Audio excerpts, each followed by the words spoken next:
Hello dear, welcome back again. पॉलिटिक्ससाठी M Laxmikanth हे book Bible ठरलेलं आहे आणि या बुकची सिरीज आहे. जसे की सिम्प्लिफाईड इयर बुक 2024ची सिरीज आपली कंटिन्यू चालू आहे, त्याच पद्धती ही पॉलिटिक्ससाठी अतिशय दर्जेदार सिरीज ठरणार आहे. आता ही व्हिडिओ तुम्ही एंडपर्यंत बघितल्यावरच कळेल तुम्हाला. या आधीचा मी व्हिडिओ जे की संविधान कशा पद्धतीने तयार झालं त्यामागील जी काही कारणे आहे ते आपण ती कारणे आणि ती पार्श्वभूमी बघितली. म्हणजेच आपण जेव्हा एखादी गोष्ट त्या गोष्टीबद्दल ती घडण्यामागे जी काही कारणे आहेत ते जर कारणे बघितली तर ती गोष्ट आपण ती लवकर विसरत नाही. मग आपण थोडक्यात जर बघितलं मागच्या व्हिडिओमध्ये की संविधान कशा पद्धतीने तयार झालं, अचानकपणे तर तयार झालं नाही, ती हळूवारपणे संविधान तयार झालं. मग आपण या भागामध्ये आता जे काही महत्त्वपूर्ण संविधानातील ऍक्ट येतात त्यामध्ये इतिहासामध्ये ते इन्क्लूड होतात. जसे की 1773चा ऍक्ट ते 1858 1947 पर्यंत जे काही पूर्ण ऍक्ट आहे ते आपण डिटेल बघणार आहे आणि ते सर्व ऍक्ट आपण त्याला रिलेट करत आपण ते बघणार आहे. का? कारण की स्टोरीच्या माध्यमातून जर बघितलं त्या ऍक्ट मधील जे काही काही पॉईंट असतात परीक्षेच्या दृष्टिकोनातून ते तुम्हाला लॉंग टर्म साठी लक्षात राहील. त्याआधी आपण शॉर्टमध्ये जर बघितलं थोडक्यात सांगतो की पार्श्वभूमी यामागील काय आहे, नेमकं हे ऍक्ट कशासाठी आणले. मग तर बघा, आता युरोपमध्ये औद्योगिक क्रांती होती. आता प्रोडक्शन तिथे होणार. मग औद्योगिक क्रांती म्हणजे नवीन नवीन तंत्रज्ञान, नवीन नवीन जे काही उत्पादन तिथे होऊ लागले. मग आता त्या प्रोडक्शनसाठी कच्चा माल तर लागतेच. मग आता हे कच्चा माल आणायचं कुठून हे प्रश्न त्या युरोपियन कंट्रींना पडला. मग तुम्हाला माहितीच आहे की आपल्या भारतामध्ये युरोपियन कंट्री प्रथमतः पोर्तुगीज आले. पोर्तुगीजचं जे काही सुपर हिरो म्हटलं तर वास्को द गामा. मग त्यासोबत त्यानंतर डच आले, फ्रेंच आले, इंग्रज आले. पण आपल्याला पॉलिटीच्या दृष्टिकोनातून जर बघितलं तर एक पॉलिटिकल अँगल जर बघितला आपण तर आपल्याला इथे पोर्तुगीज, डच, फ्रेंच यांची आवश्यकता नाही, पण सिम्पली आपण जे की ज्यांनी आपल्या 150 वर्ष राज्य केले इंग्रज यांना बघणार आहोत. हे मेन मुद्दा आहे. यांनी आपल्या संविधानामध्ये संविधान तयार करण्यामध्ये कशा पद्धतीची भूमिका बजावली हे बघणं आवश्यक आहे आपल्याला. तर बघा, आता जेव्हा ईस्ट इंडिया कंपनी ही काय ब्रिटिश कंपनी होती आणि ही कंपनी प्रायव्हेट होती. मग या कंपनीला भारतामध्ये व्यापार करण्यासाठी ब्रिटनच्या राणीने काय सवलत दिली आणि ही भारतामध्ये व्यापार करण्यासाठी आली. मग भारतामध्ये व्यापार करण्यासाठी आली. मग प्रथमतः भारतामध्ये आल्यानंतर मग राजे महाराजे जे की जे शासक होते आपल्या भारतामध्ये त्यावेळेस त्यांच्याकडून परवानगी घ्यावंच लागेल. मग ही कंपनीचे लोक आले भारतामध्ये. आल्यानंतर प्रथमतः राजे महाराजे यांना विनंती केली की आम्ही व्यापारासाठी आलो महाराज तुमच्या देशामध्ये, आम्हाला व्यापाराची परवानगी द्या. आता सहसा आता व्यापाराची परवानगी मिळणार नाही, पण काहीतरी कोणत्या तरी अँगलने त्यांनी, तुम्हाला माहिती आहे की खूप चॅप्टर होते ते आणि यांनी त्यांच्या पद्धतीने व्यापाराची थोडीफार परवानगी थोड्या क्षेत्रामध्ये मागितली. जसं की बंगाल आहे. मग बंगालमध्ये व्यापाराची मागितली. उत्पन्न तर मिळत आहे पण आपल्याला जास्त नफा कमवायचा आहे. मग इतर क्षेत्र पण आपल्या व्यापाराच्या अधीन करून घेणे आहे. मग त्यासाठी त्यांनी मागणी पुन्हा वाढवली राजे महाराजांसोबत की थोडंफार आम्हाला बंगालच्या व्यतिरिक्त क्षेत्र द्या व्यापारासाठी. पण राजे महाराज विचार करू लागले, यांना एक एक क्षेत्र बंगालचा थोडाफार भाग व्यापारासाठी दिला, आता पुन्हा बाजूचे पण क्षेत्र मागायला लागले. मग नकार तर देणार. मग त्यासाठी थोडेफार युद्ध झाले. जसे की आपल्याला 1764 बक्सर युद्ध बघायला मिळते, जे की क्षेत्र कॅप्चर करण्यासाठीच होतं. त्यांना एक एक्सपांड करायची होती, जी की कंपनीची काय विस्तार करायचा होता, त्यासाठी हे युद्ध करण्यात आले होते. 1764 मधलं युद्ध जेव्हा ते बक्सरचं युद्ध म्हणून ओळखले जाते, जेव्हा ते विन करतात तेव्हा त्यांना 1765 मध्ये मग बंगाल, बिहार आणि त्यासोबत जर बघितलं ओरिसा हे जे काय यांची त्यांना दिवाणी अधिकार मिळते. म्हणजे सर्व काही त्या क्षेत्रामध्ये दिवाणी पण आणि व्यापार पण करत होती, सर्व काही अधिकार मिळाले. मग इथूनच ब्रिटिश राजवट ते काही राज्यघटनेची उत्क्रांती होती. मग आता हे तर प्रायव्हेट कंपनी होती आणि यांच्याजवळ आता सेना पण निर्माण करू लागली. कारण की हे जे काही उत्पादन करत होते या उत्पादन करण्यासाठी जे साठवणूक करण्यासाठी त्यांनी छोटे छोटे महत्वाचे क्षेत्र पण निवडले आणि त्या क्षेत्रामध्ये त्या साहित्याचं त्यांच्या वस्तूंचं रक्षण करण्यासाठी त्यांनी आर्मी पण इम्प्लिमेंट केली आणि बाकीचे इतर क्षेत्र कॅप्चर करण्यासाठी राजे महाराजांकडून त्यांच्या सेनेशी लढण्यासाठी त्यांनी पण छोट्या प्रमाणावर आर्मी पण स्थापन केली. पण आता ही प्रायव्हेट कंपनी जर बघितली तर प्रायव्हेट कंपनी असल्यामुळे तिथे ब्रिटनमधील जे काही सरकार आहे त्यांना थोडीशी एक गोष्ट खटकली. त्यांना वाटू लागलं की आता ही प्रायव्हेट कंपनी आपल्या ब्रिटनमध्ये परत आल्यानंतर आपल्यावर हुकूमत गाजावेल. मग त्या भीतींनी आता या कुठेतरी या कंपनीला आपल्याला काहीतरी रेग्युलेट करावं लागेल. म्हणजे या कंपनीवर काहीतरी आपल्याला नियम लादावा लागेल, जेणेकरून ही भारतामध्ये व्यवस्थितरित्या व्यापार करेल आणि स्वतःची जी काही पोझिशन आहे ती कधी विसरणार नाही. मग समोर यासाठी आपल्याला एक कायदा बघायला मिळतो की जे की 1773चा रेग्युलेशन ऍक्ट म्हणजेच नियमन कायदा आहे, जे की ब्रिटिश गव्हर्नमेंटने कंपनीवर लादण्यासाठी आणला होता. मग या कायद्यामागील जर बघितलं तर कारणे आपल्याला पहिले बघणं आवश्यक आहे. आता बघा, नियमन कायदा तुम्हाला माहिती आहे, नावातच आहे. या कंपनीने या ब्रिटिश सरकारने फक्त नियम बनवण्यासाठी त्या कंपनीवर काही नियंत्रण आणण्यासाठी कायदा आणला होता. तर काय मग ईस्ट इंडिया कंपनी जी काही राजकीय शक्ती बनली होती, म्हणजे ईस्ट इंडिया कंपनी ही प्रायव्हेट होती, व्यापार करण्यासाठी आली, पण यांनी पॉलिटिकल अँगलने पण म्हणजे एखाद्या राजाला दुसऱ्या राजाच्या विरोधात भडकवणे, एक एक क्षेत्र कॅप्चर करत झाली. आणि हे इंग्लंडमध्येच गव्हर्नमेंटला पटलं नाही, कारण की भारतासारखी एवढी मोठी जी काही बाजारपेठ आहे, आपल्याला हे कंपनी स्वतःच्या नफ्यासाठी लवकरात लवकर नफा कमवून तिथून आपल्या मायदेशी परतण्यासाठी आलेली कंपनी होती. पण भारतासारखी मोठी बाजारपेठ आपल्या हातात ठेवणं आवश्यक होतं कुणाला? गव्हर्नमेंटला, ब्रिटिश गव्हर्नमेंटला. पण कंपनी जर स्वतःचा नफाच बघायची, मग ब्रिटिश कंपनी ही राजकीय शक्ती पण बनू लागली, स्वतःची सैन्य आर्मी पण त्यांनी डेव्हलप केली. मग बंगालमध्ये दुहेरी राज्य पण लागू केली, कारण की भारतीयांची दुहेरी प्रकारचे शोषण होऊ लागले. मग त्यामध्ये दिवाणी आणि त्यासोबत महसुली अधिकार, ते शेतकऱ्यांचे शोषण होऊ लागले. भारतीय शेतकरी जर बघितलं तर त्यांना वेगवेगळ्या पद्धतींचा सामना करावा लागला. जे की कराच्या पद्धती आहेत, तुम्ही त्याच्यामध्ये बघितले असेल, जे की महालवारी पद्धत, कायमधाऱ्या पद्धत, मौजेवारी पद्धत, रयतवारी पद्धत, अशा वेगवेगळ्या प्रकारच्या पद्धतीनुसार त्यांना सारा द्यावा लागेल, म्हणजे कर द्यावा लागेल. आणि हे खूप सारे शोषण एक कंपनी करू लागली आणि स्वतःच्या नफ्यासाठी. आता बघा, बंगालमध्ये पुढे 1769-70च्या दरम्यान दुष्काळ पडला होता. त्यावेळेस पण कंपनीने जास्तीत जास्त टॅक्स गोळा केला होता. एक प्रकारचे शोषणच आहे. आणि हे शोषण जर अशाच पद्धतीने चालू राहील तर कुठेतरी या शोषणाला एक प्रत्युत्तर मिळेल, हे असं कोणाला वाटलं? ब्रिटिश गव्हर्नमेंटला. म्हणून हे 1773 रेग्युलेटिंग ऍक्ट आणण्याचं कारण होतं. आता कंपनी जर बघितली, कंपनीची दिवाळखोरी निघाली. म्हणजेच आता ती कंपनी ब्रिटिश गव्हर्नमेंटला स्वतःचा कारभार बघण्यासाठी पण पैसे मागत होती. पण हे सर्व दिवाळखोरी निघण्यामागे कारण काय?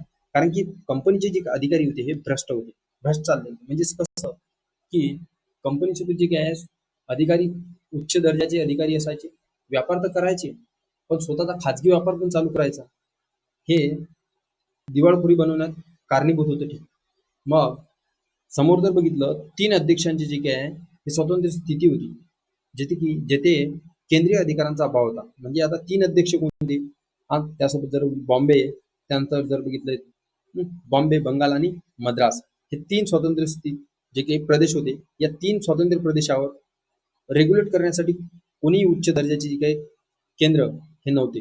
म्हणजेच केंद्रीकरणात तिथे केंद्रीय अधिकाराचा अभाव होता. हे जे काही बॉम्बे, त्यानंतर बंगाल आणि मद्रास, हे जे काही गव्हर्नर होते इथले, हे वेगवेगळ्या प्रकारचे टॅक्स गोळा करायचे आणि स्वतःच्याच पद्धतीने टॅक्स गोळा करायचे, स्वतःच्या पद्धतीने नियम बनवायचे आणि जास्तीत जास्त प्रकारचे शोषण करायचे शेतकऱ्यांचे, भारतीय. मग यांच्यावर केंद्रीय अधिकारांचा अभाव असल्यामुळे ही स्थिती निर्माण झाली. मग आता कुठेतरी जे की लॉर्ड नॉर्थ आहे, जे की गव्हर्नर होते, त्यांना कुठेतरी वाटलं की ब्रिटिश संसदेकडे जाऊन आपण हे रेग्युलेशन ऍक्ट पास करायचा, कशासाठी? कंपनीला रेग्युलेट करण्यासाठी. मग हे ब्रिटनमध्ये जाऊन हे 1773चा रेग्युलेटिंग ऍक्ट आणण्याचा प्रयत्न करतात. आणि या ऍक्टमध्ये ते मग आपल्याला परीक्षेच्या दृष्टिकोनातून महत्वाचे पॉईंट लक्षात ठेवणं आवश्यक आहे. आतापर्यंत परीक्षेच्या दृष्टिकोनातून महत्वाचं नव्हतं, पण एक स्टोरीच्या माध्यमातून तुम्हाला लॉंग टर्म पर्यंत लक्षात राहील अशा पद्धतीने मी तुम्हाला सांगितलं. आता 1773चा जे की नियमन कायदा आहे, म्हणजे रेग्युलेटिंग ऍक्ट आहे, याच्या काही बाबी आहेत जे परीक्षेमध्ये आपल्याला विचारू शकते की खालीलपैकी 1773 मध्ये कोणत्या बाबी होत्या, हे विचारू शकते अशा पद्धतीने. आता बघा, हे पूर्णपणे सत्ता ताब्यात घ्यायची जी काही ऍक्ट नव्हता, फक्त नियमन करण्याचा ऍक्ट होता. म्हणजे ब्रिटिश गव्हर्नमेंटला पूर्णपणे कंपनीवर कंट्रोल आणि पूर्णपणे कंपनी ताब्यात घ्यायची नव्हती. कारण की कंपनीला जर ताब्यात घेतलं तर कंपनी काही ना काहीतरी ब्रिटिश गव्हर्नमेंटला पण पैसे द्यायचे. म्हणजे काही ना काहीतरी नफा ब्रिटिश गव्हर्नमेंटला पण पोहोचायचा, कंपनी जेवढा काही नफा भारतामध्ये कमवायची. म्हणून त्यांनी थोडंफार नियम रेग्युलेशन करायचं, कारण की जास्तीत जास्त अत्याचार व्हायला नको भारतीय लोकांमध्ये, जेणेकरून ते एक प्रकारचा विद्रोहला सामोरं जायचं काम करेल. ही कंपनी सर्व प्रकारचे जे काही पैसे कमवण्याचे जे काही साधन वापरू लागली आणि हे आणि अत्याचार पण करू लागली भारतीय जे काही शेतकरी आहे, भारतीय लोकांना. मग आता इथे भारतीय लोकांना काय वाटणार, कुठेतरी ब्रिटिश लोकच आपल्याला आपले शोषण करत आहेत. पण वास्तविक पाहता ही कंपनी प्रायव्हेट होती, यांचं ब्रिटिश गव्हर्नमेंटशी काही घेणं देणं नव्हतं. त्यांना फक्त नफा कमवणं होतं. म्हणून त्यांनी रेग्युलेशन ऍक्ट आणण्याचा प्रयत्न केला आणि त्यामध्ये काही बाबी मेन्शन केलेल्या आहेत त्यांनी, की भारतातील जी काही कंपनी आहे या कारभारांचे नियंत्रण आणायचे आणि नियमन करायचे. कंपनीचे जे काही राजकीय आणि प्रशासकीय कामकाज आहे ते आम्ही तुम्हाला ठरवून देऊ. कारण की तुम्ही कोणत्या पद्धतीने राजकीय आणि कोणत्या पद्धतीने प्रशासकीय कामकाज चालवता आणि हे या चालवण्यासाठी कोण असणार, हे जर व्यवस्थितरित्या वेगवेगळे केले तर मी नियंत्रण आम्हाला त्या कंपनीवर लादणे सोपं जाईल. अशा पद्धतीने राजकीय आणि प्रशासकीय कामकाज काय वाटून दिले कंपनी 1773च्या ऍक्टने. तिसरा पॉईंट जर बघितला आपण, केंद्रीय प्रशासनाचा पाया घातला. म्हणजेच आता आपण बघितलं होतं की बॉम्बे, बंगाल, मद्रास हे जे काही 3 प्रेसिडेन्सी होत्या, यांच्यावर त्यांच्या गव्हर्नरवर केंद्राचा काही कंट्रोल नव्हतं. हे मनमानी पद्धतीने त्यांच्या पद्धतीने काही नियम बनवायचे, काही कर गोळा करायचे, त्यासोबत भेटवस्तू स्वीकारायची गव्हर्नर. हे त्यांचं म्हणजे शोषणाचा प्रकार होता त्यांचा. मग केंद्रीय प्रशासनाचा पाय घातला गेला. म्हणजेच या 1773च्या ऍक्टने बंगाल, बॉम्बे आणि मद्रासवर रेग्युलेशन करण्यासाठी कुठेतरी उच्चस्तरीय केंद्रावर एक एक उच्च अधिकारी असेल. मग त्यासाठी मग बंगालचा गव्हर्नर जे आहे याला बंगालचा गव्हर्नर जनरल बनवले. म्हणजेच आता हे बंगालचा गव्हर्नर जनरल जे काही मद्रास त्यासोबत बिहार जे काही गव्हर्नर आहे ते छोट्या मोठ्या प्रांतामध्ये, त्या प्रांतावर आता काय ते नियंत्रण ठेवेल. याला वॉरन हेस्टिंग्सला पाठवलं. मग वॉरन हेस्टिंग्स हा पहिला बंगालचा गव्हर्नर होऊन बंगालचा गव्हर्नर जनरल बनलेला व्यक्ती आहे. हे कशामुळे झालं, बंगालचा गव्हर्नर हा बंगालचा गव्हर्नर जनरल कोणत्या कायद्यामुळे झालं, 1773च्या ऍक्टमुळे. कलकत्त्यामध्ये सर्वोच्च न्यायालय स्थापन करण्यात आलं 1774. मग आता बघा, बंगालचा गव्हर्नर जनरल पॉवरफुल पद आणि कलकत्ता येथे सर्वोच्च न्यायालय हे एक पॉवरफुल पद. म्हणजे एक न्यायपालिका स्थापन करणे हे त्यांचा उद्देश होता. म्हणजे भारतातील लोकांना त्यांचा न्याय मिळावा यासाठी थोडा प्रयत्न केला त्यांनी. तर त्यामध्ये 1+3 म्हणजेच काय 4 जी काही न्यायाधीशांची बॉडी होती. त्यामध्ये एलिझा एम्पे जर बघितलं तर हा सरन्यायाधीश, त्यामध्ये मग इतर चेंबर्स आणि लाईट हे 2 सदस्य आणि तिसरा सदस्य तुम्ही कमेंट बॉक्समध्ये कमेंट करून सांगा मला. तर बॉम्बे मद्रास प्रेसिडेन्सी या प्रेसिडेन्सीवर जर बघितलं तर सर्व कंट्रोल आता कोणाचे राहिले, गव्हर्नर जनरल ऑफ बंगालच्या अधीन सर्व काही कंट्रोल या बॉम्बे मद्रास प्रेसिडेन्सीवर राहणार. म्हणजेच कुठेतरी आता केंद्रीय प्रशासनाचा पाया तुम्हाला या पद्धतीने बघायला मिळतो या 1773च्या ऍक्टनुसार. मग 1773च्या ऍक्ट मधलं तर राजकीय प्रशासकीय कामकाजामध्ये वाटप करून दिलं ब्रिटिश गव्हर्नमेंटने कंपनीवर आणि केंद्रीय प्रशासनाचा पाया घातला गेला. बंगालच्या गव्हर्नरला बंगालचा गव्हर्नर जनरल बनवलं. कलकत्ता हे स्थापन करण्यात आलं 1773च्या ऍक्टनुसार. बॉम्बे आणि मद्रास प्रेसिडेन्सीवर गव्हर्नर जनरलच्या अधीन करण्यात आलं. हे पॉईंट महत्वाचे आहे. का आणला आपण 1773चा ऍक्ट ते आपण आधी बघितलेलं आहे. आता मग समोर 1781चा ऍक्ट का आला, मग हे ऍक्ट येण्यामध्ये कारण काय आहे, आपण फॅक्च्युअल आपण सरळ सरळ 1773चा ऍक्ट, त्यानंतर 1781चा ऍक्ट, त्यामध्ये काही तरतुदी हे बघतो. पण हे जर आपण रिलेट नाही केले एकमेकाला ऍक्ट तर आपल्याला लक्षात राहणार नाही जास्त वेळेसाठी. मग 1781चा ऍक्ट सुधारित कायदा होता. मग सुधारित कायदा म्हणजेच या 1773 मध्ये काहीतरी कमतरता होते. जसं की सर्वोच्च न्यायालय तर स्थापन केलं 1773च्या ऍक्टनुसार आणि तिथे बंगालचा गव्हर्नर हा बंगालचा गव्हर्नर जनरल बनवला गेला. म्हणजे 2 कुठेतरी जे काही मोठे पद निर्माण झालेले आणि यांची जे काही अधिकार आहे, म्हणजे त्यांचे अधिकार कोण कोणाचा अधिकार उच्च असेल हे सांगितलेलं नव्हतं. मग म्हणून त्या सुधारणा करण्यासाठी 1781 मध्ये सुधारित कायदा आला आणि गव्हर्नर जनरल आणि कौन्सिल सह कंपनी जे काही कंपनीचे सेवक आहेत हे सर्वोच्च न्यायालयाच्या अधिकार क्षेत्रातून जे काय या बाहेर ठेवले. म्हणजे जे की गव्हर्नर जनरल निर्णय घेईल, कौन्सिलचे जे काही कंपनीचे जे काही सेवक आहेत हे वेगळं, म्हणजे त्यांचे टर्न ओव्हर किती वर्षाचा असेल, गव्हर्नर जनरल जे काही ठरवणार आहेत म्हणजे स्वतः काही कायदे जे काही ठरवणारा, नियम ठरवणारा, हे सर्व सर्वोच्च न्यायालयाच्या बाहेर ठेवले त्यांनी. म्हणजे कुठेतरी गव्हर्नर जनरल पॉवरफुल पद होते. महसुली प्रकरणे सर्वोच्च न्यायालयाच्या अधिकार क्षेत्रातून उघडण्यात आली. म्हणजे संपत्तीचे जे काही प्रकरणे आहेत काही, हे सर्वोच्च न्यायालयाच्या अधिकार क्षेत्रात ठेवले नाही. हे सर्व गव्हर्नर जनरल बघायचं, गव्हर्नर जनरल इन कौन्सिलमध्ये. मग गव्हर्नर जनरल इन कौन्सिल हे सर्वोच्च पद होतं. म्हणजे पुन्हाहून सर्वोच्च न्यायालयापेक्षा जास्त पॉवरफुल. जे की प्रांतिक न्यायालय होते, छोटे छोटे परिषदा होत्या, या परिषदांसाठी नियम तयार करण्यासाठी फक्त गव्हर्नर जनरल कौन्सिलमध्ये नियम तयार व्हायचे. यासाठी सर्वोच्च न्यायालय काही नियम बनवत नव्हते. म्हणजे कुठेतरी सर्वोच्च न्यायालयापेक्षा governor general council, governor general Bengal powerful होते. हे आता आपल्याला 1781च्या सुधारित कायद्यामध्ये यांचे अधिकार वेगवेगळ्या पद्धतीने सांगितले, की सर्वोच्च न्यायालयाला काय अधिकार असेल, गव्हर्नर जनरल कौन्सिलला अधिकार काय असेल, हे सर्व डिटेल 1781 मध्ये सांगितलं. म्हणून सुधारित कायदा म्हटला जाते याला, जे की 1773च्या ऍक्टमध्ये काही सुधारणा करण्यासाठी आणला होता. समोरील ऍक्ट जर बघितला आता आपण, तर ते महत्वाचं आहे आपल्याला, जे की 1784चा पिट्स इंडिया ऍक्ट. आता हे ऍक्ट जर 1781 आला, मग सुरळीतरित्या व्यापार होऊ लागेल. आता सर्वोच्च न्यायालय गव्हर्नर जनरलचे अधिकार मानत नव्हता, गव्हर्नर जनरलचे अधिकार प्रांतीय न्यायालय जे काही मानत नव्हते. अशा पद्धतीने यांची तालमेल झाली मग या अधिकारांमध्ये.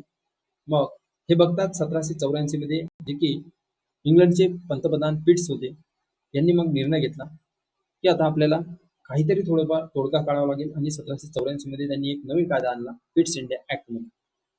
मग या ऍक्टमध्ये काय म्हटलेलं, त्यांनी सरळ सरळ सांगितलं की आता आम्ही कंपनीवर डायरेक्ट टू डायरेक्ट आता कंट्रोल करणं चालू करतो.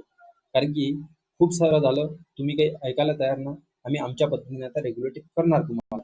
त्यासाठी ऍक्ट आणला, पिट्स इंडिया ऍक्ट, पंतप्रधानांनी इंग्लंडच्या. मग त्यामध्ये प्रथम काय म्हटलेलं आहे हे पॉईंट लक्षात ठेवणं आवश्यक आहे आपल्याला. प्रथम भारतातील जे काही कंपनीचे प्रदेश होते, कंपनीने जे काही कॅप्चर केले होते प्रदेश, आता भारतातील ब्रिटिश प्रदेश या नावाने, ब्रिटिशांची मालमत्ता या नावाने ओळखू लागले. आता कंपनीचं काहीच राहणार नाही. दुसरा पॉईंट जर बघितलं तर महत्वाचा पॉईंट लक्षात ठेवा फक्त, ब्रिटिश सरकारला कंपनीच्या कारभारावर आणि प्रशासनावर सर्वोच्च नियंत्रण देण्यात आले. आता ब्रिटिश सरकार जे काय आहे, कंपनीच्या कारभारावर आणि प्रशासनावर सर्वोच्च नियंत्रण ठेवू लागली. कारण की आता सर्व पिट्स इंडिया पंतप्रधानांनी निर्णय घेतला होता. या ऍक्टची जर वैशिष्ट्य बघितली, आता या कंपनीचे जे काही व्यावसायिक आणि राजकीय कार्य आहे, या कार्यामध्ये फरक केला कंपनीने. ही कंपनी व्यवसाय जे काही कार्य आहे ते वेगळ्या प्रकारचे असणार, आणि कंपनीचे जे काही राजकीय कार्य आहे ते वेगवेगळ्या प्रकारचे असणार. कारण की आम्हाला नियंत्रण ठेवण्यामध्ये सोपं जाईल. भेद केला कोणी, 1784 पिट्स इंडिया ऍक्ट. मग यामध्ये तुम्हाला दोन प्रकारची दुहेरी सरकार इथे स्थापन झाले दिसते. कोर्ट ऑफ डायरेक्टर हे इंग्लंडमध्ये राहायचं, जी की राजकीय कार्य बघायचं, आणि नवीन संस्था स्थापन केली जी की board of control. Board of control नवीन संस्था स्थापन केली. या बोर्ड ऑफ कंट्रोलला काय बघायचं, मग ब्रिटिशांच्या ताब्यातील जी की नागरी, लष्करी आणि महसूल विषयक सर्व कामकाज आहे, या कामकाजाचे परीक्षण आणि निर्देश बघण्याचे काम बोर्ड ऑफ कंट्रोलला असायचे. म्हणजेच कोर्ट ऑफ डायरेक्टर हे राजकीय काम करायचं, आणि बोर्ड ऑफ कंट्रोल हे नवीन संस्था स्थापन करून नागरी, लष्करी आणि महसूल विषयक जे काही संपत्तीचे आणि महत्वाचे विषय आहेत हे बोर्ड ऑफ कंट्रोल बघणार. कारण कोर्ट ऑफ डायरेक्टर हे कंपनीने जे काही व्यक्ती असायचे त्यामध्ये, मग त्यावरही बोर्ड ऑफ कंट्रोल नवीन संस्था स्थापन केली होती ब्रिटिश गव्हर्नमेंटने, जे की नागरी, लष्करी आणि महसूल विषयक कायदे बघणार आता बोर्ड ऑफ कंट्रोल. ओके, हे पिट्स इंडिया ऍक्ट मुळे झाले होते सर्व काही.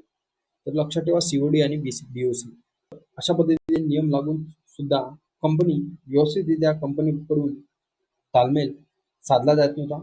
मग प्रश्न पडला पिट्सला म्हणजे पंतप्रधानांना, की आता कुठेतरी आपण हे सर्व आपण इम्प्लिमेंट केलं तिथे, आणि त्या पद्धतीने अधिकार वाटून दिले. आता कुठेतरी आपण उच्च पद निर्माण करायला पाहिजे. त्या उच्च पदाच्या हातात सर्व काही भारतामध्ये जे काही कंपनीचे अधिकारी आहेत, छोटे मोठे सर्व काही अधिकारी आहेत, सर्व काही नियम आहेत, ते सर्व एकाच व्यक्तीच्या हातात असले पाहिजे. ते नियम बनवण्याचा अधिकार पण त्या व्यक्तीला असायला पाहिजे, आणि त्या नियमात जे काही आहे तोडगा काढण्याचा अधिकार पण त्या व्यक्तीला असायला पाहिजे.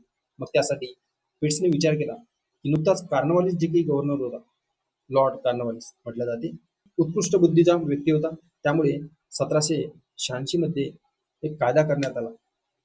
या कायद्यामध्ये जर बघितलं तर कार्नवालिसला म्हटलं पिट्सने की ठीक आहे, तुम्ही तुमच्यासारखे व्यक्ती आम्हाला भारतामध्ये गव्हर्नर जनरल म्हणून पाहिजे, तुम्ही जायला इच्छुक आहात, एक विनंती केली, तुम्ही जायला पाहिजे. पण कार्नवालिसने म्हटलं की अशा प्रकारचं भारतामध्ये प्रशासन चालू आहे, कोणी कोणाचं तिथे ऐकत नाहीये, मी जाऊन काय करणार तिथे. मला जर जायचं असलं तर मी माझ्या पद्धतीने मला म्हणजेच महत्त्वाच्या मागण्या येतात ते पूर्ण करा आधी तुम्ही. मग 1786च्या कायद्यामध्ये त्या मागण्या पूर्ण करण्यात आल्या. त्या मागण्या कोणत्या होत्या मग? त्यांनी म्हटलं कॉर्नवॉलिसने की विशेष प्रकरणामध्ये कौन्सिलचा निर्णय रद्द करण्याचा अधिकार ते मला द्या आणि जे काही सेना आहे तेथील भारतामधील जी स्थापन केली आणि इतर सेना त्या सेनांचा पूर्ण कमांडर इन चीफ देखील मला बनवा. म्हणजे जेणेकरून मी सर्व काही सेनेच्या बाबतीत आणि काही न्यायिक निर्णयाच्या बाबतीत सर्व काही कार्य मी करणार. दुसरं जर बघितलं तर अट सांगितली त्यांनी की ब्रिटिश भारतीय लष्कराचे काय सर्वोच्च कमांडर मला बनवा तिथे. म्हणजे जे काही तिथे लष्कर असेल सर्व काही माझ्यानुसार काय मीच कमांड देईल त्या लष्करावर. ठीक आहे. मग 1786च्या ऍक्टने ते मान्य केले आणि तो 1786 मध्ये जर बघितलं कॉर्नवॉलिस भारतामध्ये आला. मग पुढे आता कंपनीचे काय व्यापाराची जी काही सवलती मिळाल्या होत्या ती सवलत संपत आली होती. म्हणून सनद कायद्याच्या माध्यमातून ती संपत आल्यामुळे 1793 मध्ये ब्रिटिश गव्हर्नमेंटने थोडंफार कंपनीला पण सांगितलं की आता तुम्ही व्यापार करण्याची मर्यादा आहे ते तुमची संपुष्टात आलेली आहे. तुम्ही आता परत मायदेशी या. बाकी इतर जे काही आहेत उद्योगपती आपल्या देशामध्ये त्यांना पण कंपनी स्थापन करून त्यांना पण भारतामध्ये व्यापार करू द्या. पण कंपनी म्हणायची की जे काही आम्ही कमवतो ते तुम्हाला अर्ध नफा देतो आणि तरी पण तुम्ही आम्ही विरुद्ध अशा प्रकारचे निर्णय घेता. चला ठीक आहे. मग 1793च्या ऍक्टने सनद दिली त्यांना 20 वर्षासाठी तुम्ही पुन्हा 20 वर्षासाठी व्यापार करण्यासाठी परवानगी घ्या. मग या कायद्याने भारतातील जे काही ब्रिटिश प्रदेशावर कंपनीचे शासन चालू ठेवले. म्हणजे जे काही ब्रिटिश प्रदेश आहे भारतातील त्यावर पण ठीक आहे करा, चालू करा तुम्ही व्यापार. कमांडर इन चीफ नियुक्त केल्याशिवाय गव्हर्नर जनरल काउन्सिलचा सदस्य नसायचा. म्हणजे जे काही कमांडर इन चीफच्या गव्हर्नरला जर कमांडर इन चीफ नियुक्त केले नाही तर गव्हर्नर जनरलच्या काउन्सिलमध्ये तो सदस्य नसायचा असं सांगितलं. आणि भारतसोबत ईस्ट इंडिया कंपनीची जी काही मक्तेदारी आहे हे 20 वर्षासाठी विस्तारित केली. कोणत्या 1793च्या ऍक्टने जी काही प्रथमतः 20 वर्ष वाढवण्यात आली मक्तेदारी ईस्ट इंडिया कंपनीची. या कायद्याची वैशिष्ट्ये जर बघितली आपण ओव्हररायडिंग जी काही पॉवर आहे सर्व पॉवर हे गव्हर्नर जनरल आणि गव्हर्नर जनरल ऑफ प्रेसिडेन्सीसाठी विस्तारित केली. जे काही छोटे छोटे गव्हर्नर आहेत प्रांतीय आणि गव्हर्नर ऑफ प्रेसिडेन्सी आहेत यांना पण जे काही खूप साऱ्या पॉवर दिल्या. बोर्ड ऑफ कंट्रोल पीओसी आणि त्यांच्या कर्मचाऱ्यांना भारतीय महसुलातून पैसे द्यावे लागतील असं सांगितलं. आता गव्हर्नमेंटने काय म्हटलं की ठीक आहे मी तुम्हाला परवानगी देतो 20 वर्षाची परवानगी घ्या सर्व काही करा आता पण आम्ही तुम्हाला पैसे देणार नाही. तुमची जी काही कंपनी आहे त्या कंपनीच्या अधिकाऱ्यांचे जे काही पगार आहे ते तुम्ही भारताच्या तिजोरीतून द्या. भारताच्या महसुलातून उत्पन्न होईल जे काय आहे तिथून त्यांचे पगार. पुढे सनद कायदा 1813 आला. मग या कायद्यामध्ये जर बघितलं तर यामध्ये आणखी 20 वर्षांनी जे काही कंपनीची जी काही सवलती वाढवल्या. मग त्यासाठी काही ब्रिटिशांनी अट ठेवल्या. अट काय मग चहा वगळता जर बघितलं तर ईस्ट इंडिया कंपनी भारताची जी काय व्यापारात मक्तेदारी रद्द केली. की तुम्ही आता जे काही मक्ता घेता म्हणजे भारतामध्ये ईस्ट इंडिया कंपनी जे काही मक्तेदारी होती ते मक्ता तुम्ही आता चहा वगळता इतर जे काही व्यापार करता तुम्ही ते मक्तेदारी तुमची रद्द करण्यात आली आहे. ठीक आहे. मग चीनची जी काही व्यापाराची मक्तेदारी आहे हे अजूनही तुम्ही तुमच्यासोबत काय कायम ठेवू कारण की चहा ब्रिटिश लोकांना पसंत होता. मग 1813ची की काय त्याची वैशिष्ट्ये काय होती? मग आता तुम्ही जर बघितलं तर अशाच पद्धतीचे व्यापार करता पण त्या व्यापारामध्ये काहीतरी थोडा बदल करा तुम्ही. बदल करा कसा करा की जे काही पाश्चात्य आहे ते शिक्षणाचा प्रसार करा तुम्ही. जेणेकरून पाश्चिमात्य शिक्षण भारतातील लोक घेतील तर ते तुमच्याशी जुडतील, तुमच्यासोबत चांगल्या प्रकारे व्यापार करतील. ठीक आहे. मग पाश्चात्य शिक्षणाचा प्रसार 1813च्या ऍक्टने ब्रिटिश राजवट कंपनीच्या प्रदेशांवर आता प्रदेशावर कंपनीच्या सार्वभौमत्व आता ब्रिटिश राजवटीचं असेल असं सांगितलं 1813च्या ऍक्टने. आता लोकल सरकार जे काय आहे स्थानिक लोक याच्यावर स्थानिक लोकांवर कर लादण्याची परवानगी दिली. म्हणजे राजे महाराजा तुम्ही पण कर लावा असं सांगितलं. कर न भरल्यास त्यांना शिक्षा केली जा. म्हणजे कुठेतरी राजे महाराजांना पण त्या लोकांच्या नजरेत सामान्य लोकांच्या नजरेत पण आपण खाली पाडायचं अशा पद्धतीने त्यांची काय एक कुशाग्र बुद्धी होती. तर ख्रिश्चन मिशनरी भारतात परवानगी दिली त्यांनी 1813 मध्ये. ख्रिश्चन मिशनरीला पण भारतात परवानगी द्या. का द्या? कारण की ख्रिश्चन मिशनरीज आता आपल्या धर्माचा प्रसार भारतामध्ये येऊन करेल आणि वेगवेगळ्या प्रकारचे जे काही बायबलचे काही ग्रंथ आहेत ते भारतीय लोकांना वाटणार त्यानंतर ते आपल्या धर्माशी जोडून राहतील आणि आपल्यासोबत चांगल्या पद्धतीने व्यापार करू शकतील. अशा पद्धतीने जे काय आहे कायदे 1813 पर्यंत आपण बघितलेलं आहे डिटेलमध्ये की कोणत्या कायद्याने काय काय तरतुदी केल्या. पण आपण स्टोरीच्या माध्यमातून बघितलं. प्रत्येक जे काही कायद्यामध्ये जे काही तरतुदी केलेल्या आहेत ते तरतुदी तुम्हाला स्टोरीच्या माध्यमातून लक्षात राहील. तर आपण यापुढील जे काही कायदे आहे ते आपण नेक्स्ट व्हिडिओमध्ये बघूया. जर व्हिडिओ आवडला तर मित्रांसोबत जास्तीत जास्त शेअर करा. थोडंच कसं मित्रांनो, थोडं ब्रॉड लेवलला एक्सप्लेन करतो म्हटलं तर थोडा वेळच लागते आणि लेक्चर खूप लेंदी होते. मी तुम्हाला स्टार्ट टू एंड जे काही ऍक्ट आतापर्यंत झाले ते तुम्हाला फॅक्च्युअल डाटामध्ये मी तुम्हाला सांगितलं असतं की सनद कायदा 1813 ने चहा वगळता भारतीय जे काही ईस्ट इंडिया कंपनीची मक्तेदारी रद्द केली, चीनची व्यापाराची मक्तेदारी अजूनही कायम ठेवली. तर अशा पद्धतीने तुम्हाला वाचून पण सांगू शकत होतो. पण हे फॅक्च्युअल जे काही गोष्टी आहेत हे जास्त वेळेपर्यंत लक्षात राहतात. एकमेकाला ऍक्ट जुळवत आणले आपण, त्यामुळे तुम्हाला लॉंग टर्म पर्यंत हे ऍक्ट लक्षात राहतील अशी मी आशा करतो. Thanks for watching this video. भेटू आपण नेक्स्ट व्हिडिओमध्ये.